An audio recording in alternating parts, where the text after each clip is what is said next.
Dan di awal cerita diberitahukan bahwa ada 5 domain di benua Tianyan. Dan ada satu domain yang jauh berada di pedalaman, yaitu domain pusat yang sangat sulit untuk bertahan hidup di sana. Sedangkan 4 domain lainnya sangat cocok untuk ditinggali, yaitu domain timur, selatan, barat, dan utara. Karena 4 domain tersebut memiliki sumber daya yang melimpah. Dan binatang iblis yang lemah dipaksa menuju domain pusat, sedangkan 4 domain luar diduduki oleh banyak praktisi yang hebat. Lalu pada tahun 425 dari kalender Vantian, ada seorang yang berhasil menyempurnakan dirinya dari bentuk iblis menjadi bentuk manusia. Orang tersebut bernama Cui Kie, ketua sekte dari sekte Tan Kie di domain pusat. Cui Kie pun memimpin pasukan iblis untuk menggulingkan domain ras manusia. Dan Cui Kie pun meluncurkan serangannya di domain timur. Lalu Hua Fuming, ketua sekte dari King Yun yang berada di domain timur, menerima perintah dari kuil awan untuk bekerja sama dengan pasukan manusia dalam upaya mengusir pasukan iblis. Hua Fuming pun dibantu oleh ketua kuil alam yang bernama Ning Yudi. Mereka dan pasukan manusia lainnya pun bekerja keras untuk mengusir pasukan iblis yang menyerang ras manusia di domain timur.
Lalu pasukan Cui Kie pun dikalahkan oleh Ning Yudi dan pasukan ras manusia lainnya.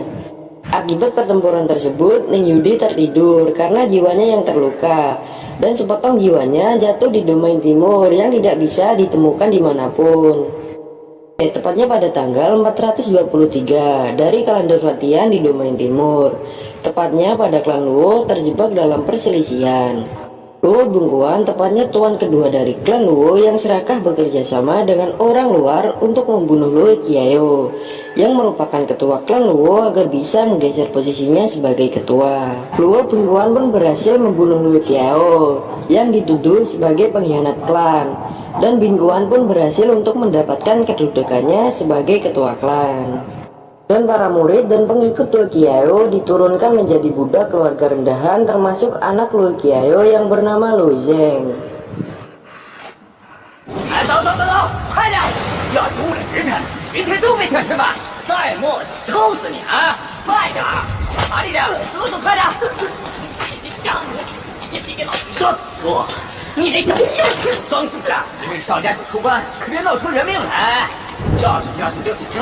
Dan para pengikut Luo Qiaoyou percaya bahwa Luo Zheng akan membalaskan perbuatan pengikut Loi Bingguan yang sangat kejam-kejam tersebut. Dan diperlihatkannya Luo Zheng yang dikurung di tempat berbeda dari yang lainnya. Dan lebih parahnya lagi, Luo Zheng dipaksa untuk meminum obat yang menyebabkan kultivasinya terhenti. Dan juga membuat Luo Zheng bermimpi buruk terus-menerus. Dan di mimpinya kali ini, ia melihat ayahnya yang dibunuh oleh saudara kandungnya sendiri, yaitu Loi Bingguan yang dituduh sebagai pengkhianat. Luo Zheng yang melihat itu pun marah, langsung menyerang Loi Bingguan. Pertempuran pun terjadi.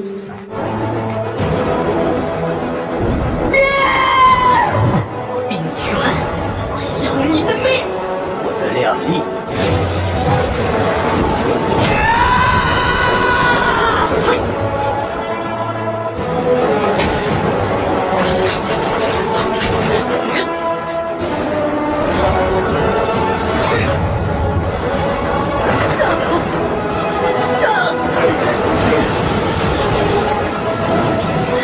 寸计，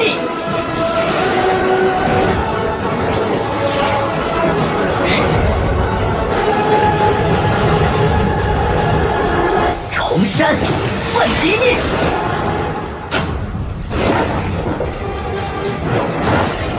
雕虫小技，紫旋进取，夜雨九地。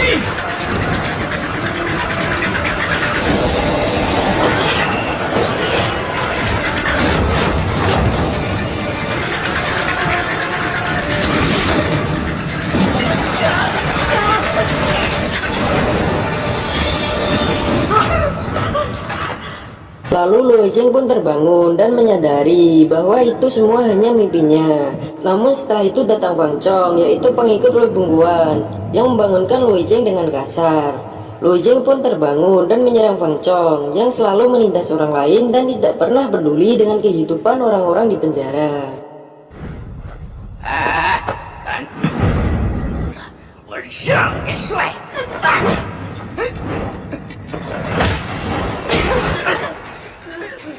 放错，找死！救命！那个洞啊，把热度打满，够炸人心的。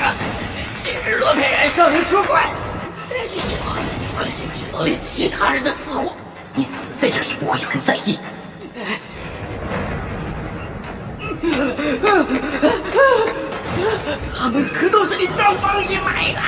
Dan Fang Xiang mengetahui bahwa Fang Chong datang hanya untuk menyenangkan tuan muda Loi Peiran dengan menawarkan dirinya kepada Loi Peiran. Luo Zheng pun dibawa ke arena latihan untuk bertemu dengan Loi Peiran. Dan di arena latihan diperlihatkannya budak dari divisi tertua dan murid dari keluarga Luo. Dan seorang guru dari murid keluarga Luo yang mengatakan bahwa ada pepatah umum di lingkaran kultivasi domain timur yang mengatakan bahwa mereka yang berada di tahap bawaan hanyalah manusia biasa. Akan tetapi untuk memasuki tahap bawaan harus melalui penyempurnaan kulit, tubuh, tulang, daging, dan sumsum. Dan diperlihatkannya budak dari divisi tertua yang dijadikan kelinci percobaan oleh murid keluarga Luo. Dan guru dari keluarga Luo yang mengatakan bahwa mengalahkan target hidup seperti ini dan membiasakan diri dengan kelemahan manusia adalah awal yang sangat baik untuk kultivasi. 换下一组，马子，让你们快速熟悉人体弱点，先休息。一，二。 Namun datang Luo Zheng yang melihat murid dari divisi tertuanya disiksa, langsung marah dan menyerang murid dari keluarga Luo.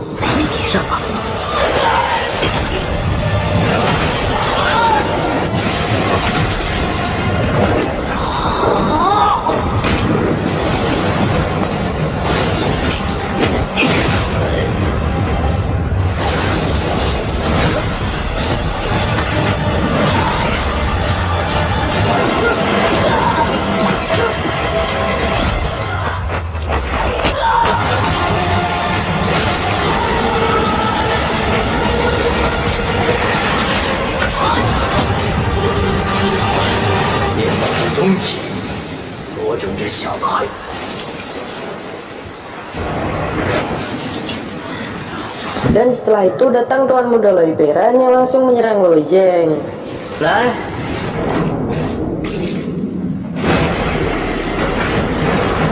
还在后面呢，这就怕了吗？你该怕呀！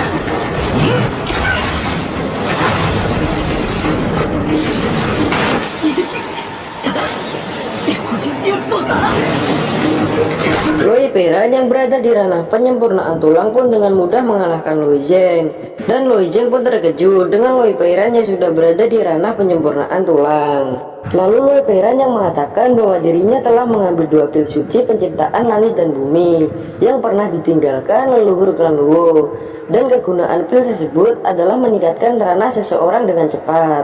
Lalu Loi Zeng kesal karena Loi Peran mengabaikan aturan leluhur dan mengambil obat suci tersebut. Loi Peran pun juga mengatakan bahwa adik Loi Zeng yang bernama Loi Yan sedang dihukum di Gunung Api Penyucian oleh Sekte King Yun karena Loi Yan yang telah menyinggung sosok penting di sana. Loi Zeng pun mengingat pesan ayahnya bahwa dirinya dan adiknya harus tetap hidup. Loi Zeng yang tak berdaya setelah diajar Loi Peran pun diseret kembali ke dalam selnya. Dan hal itu dilihat salah satu budak yang merasa bersalah karena Loi Zeng yang terluka parah hanya untuk menyelamatkan dirinya dari siksaan. Dan kembali kepada Loi Zeng yang sudah berada di selnya, merasa kecewa karena tempat penting untuk berkultivasi keluarga Luo sekarang dijadikan sebagai tempat penyiksaan.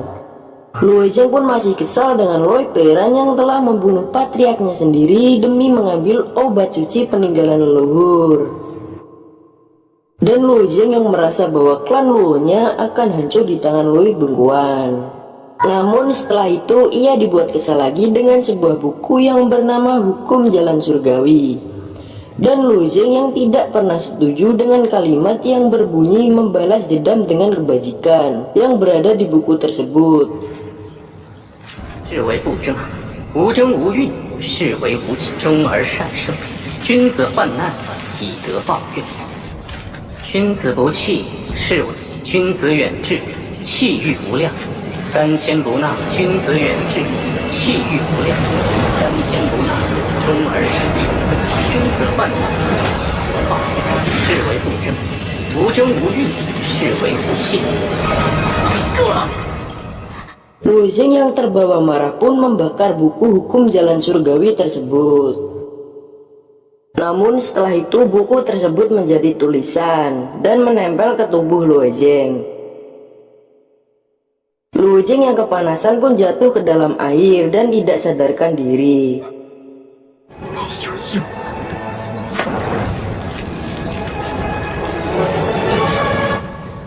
做人待宰的羔羊。 错的是你实力低微，是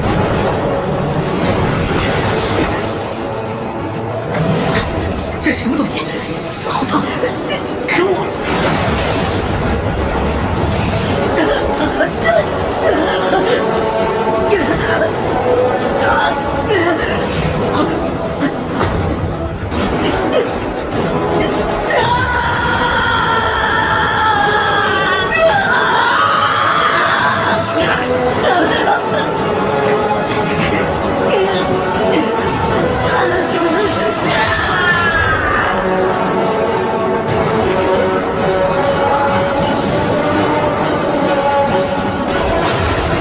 ！Dan di lautan kesadaran Loi Zeng muncul naga azur yang memasukkan Loi Zeng ke dalam tungku 9 naga. Lalu Loi Zeng yang sudah sadar di dalam tungku tersebut langsung diserang oleh roh raksasa. 我怎么变成了这个样子？啊！好烫！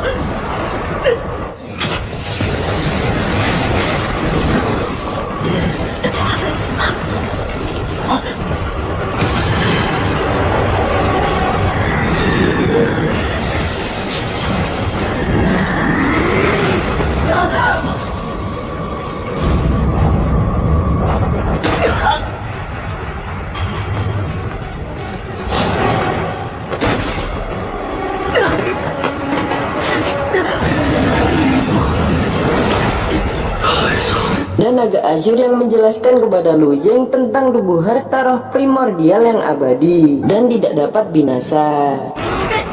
谁在说话？ 为亘古第一炼金法，将这无神变作八宝清金属合下来，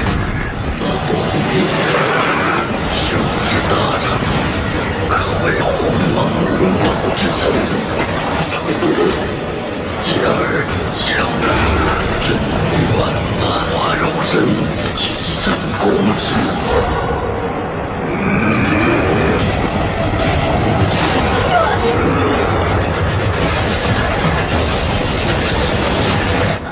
这太少练技法，我要死在这里。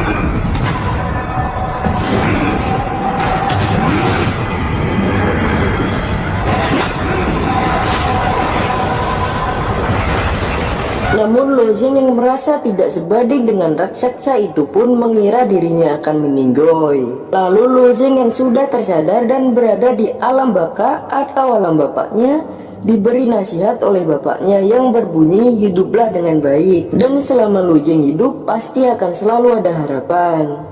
Lalu setelah itu satu tetesan dari mata Lu Zheng mampu membangkitkannya. Dan dirinya harus tetap hidup karena ingin menyelamatkan adiknya, yang membuat Lu Zheng kembali semangat dan menyerang balik roh raksasa tersebut.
Di sisi lain, salah satu penjaga yang melapor kepada Lui Bungkuan bahwa dirinya melihat Lu Zheng yang sedang mempelajari metode misterius.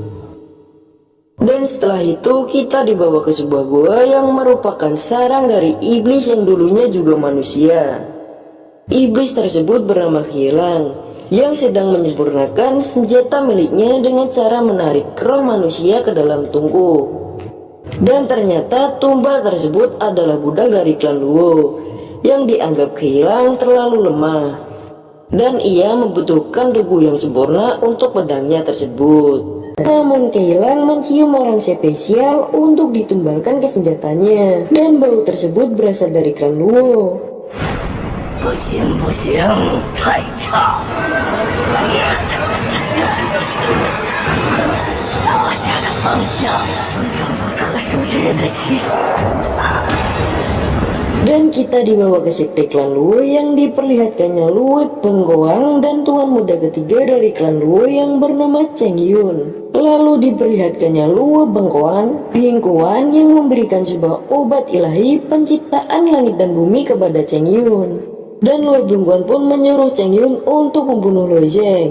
Namun Lui Bengkuan juga memperingatkan Cheng Yun untuk berhati-hati karena Lu Qiayo pernah memberikan latihan misterius kepada Lu Zheng. Cheng Yun pun langsung ke penjara untuk menyerang Lu Zheng dan membawa prajurit untuk membantunya. Di saat Lu Zheng tertidur pun mereka mencoba membunuhnya. Namun Lu Zheng mengetahui semuanya dan pertempuran pun terjadi.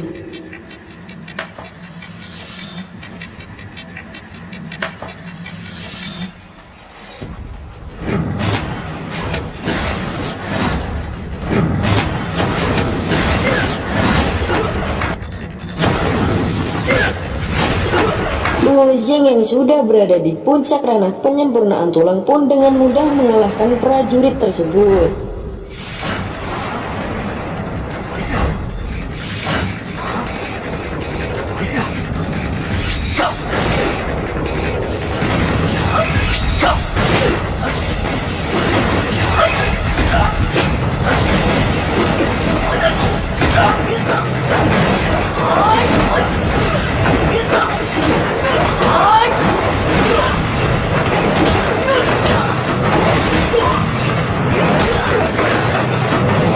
Namun di saat Luo Zheng lengah, Cheng Yun pun berhasil menendang Luo Zheng yang membuat Luo Zheng terlempar jauh.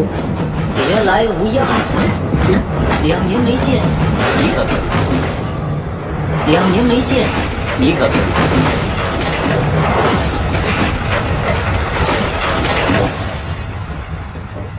Namun Luo Zheng yang terlempar jauh pun baik-baik saja.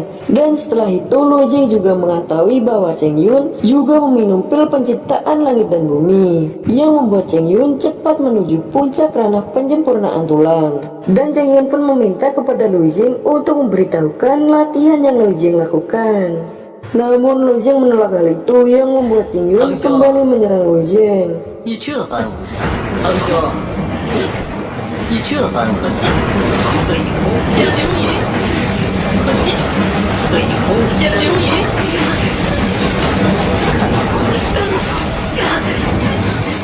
看到好东西就想要。 Dan serangan yang Cheng Yun luncurkan pun mengenai jiwa Luo Zheng. Lalu Luo Zheng yang baru mengetahui kekuatannya bahwa serangan dari luar diserap oleh jiwa Luo Zheng, yang membuat Luo Zheng memiliki kekuatan lebih. Dan setelah itu pun Luo Zheng melakukan serangan balik kepada Cheng Yun. 你逼我的，是逼我的。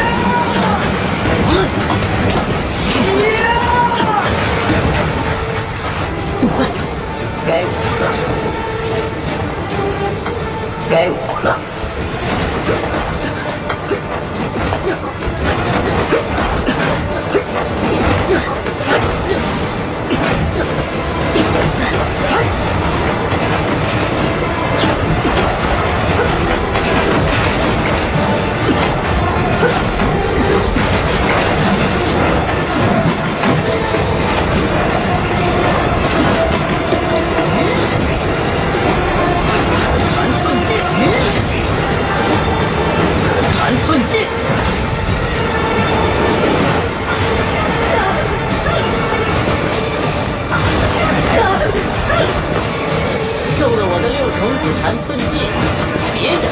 中了我的6重紫檀寸戒，你别想再活着。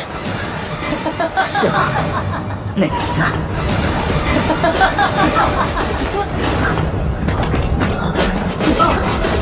怎么可能？记住，怎么可能？堂哥，不要杀我！堂哥。 Cheng Yun pun kalah di duel ini dan meminta ampun kepada Luo Zheng untuk jangan membunuhnya. Luo Zheng yang sudah victory pun bergegas ke tempat yang dimana divisi tertua dari Luo Zheng dikurung. Dan setelah itu dibuka selnya. 快站，快站，远离牢门，远离牢门。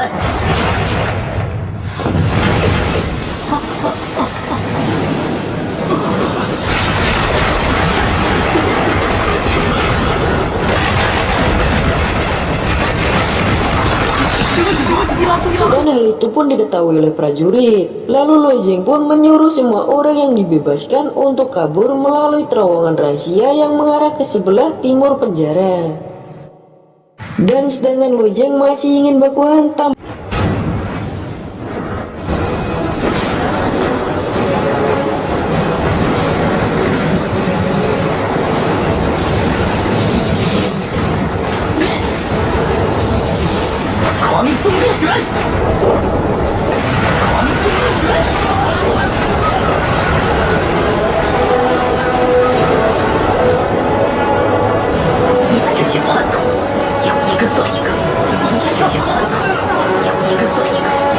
Dan diperlihatkan Yushu dan kawan-kawannya yang sudah berhasil kabur. Lalu Lojing yang cosplay jadi Genji pun berhasil mengalahkan semua prajurit. Namun Lojing yang sudah mengalahkan prajurit diketahui oleh Lebengkuan. Cerita bersambung. Terima kasih yang telah menonton. Jangan lupa like, comment, and subscribe karena subscribe itu gratis.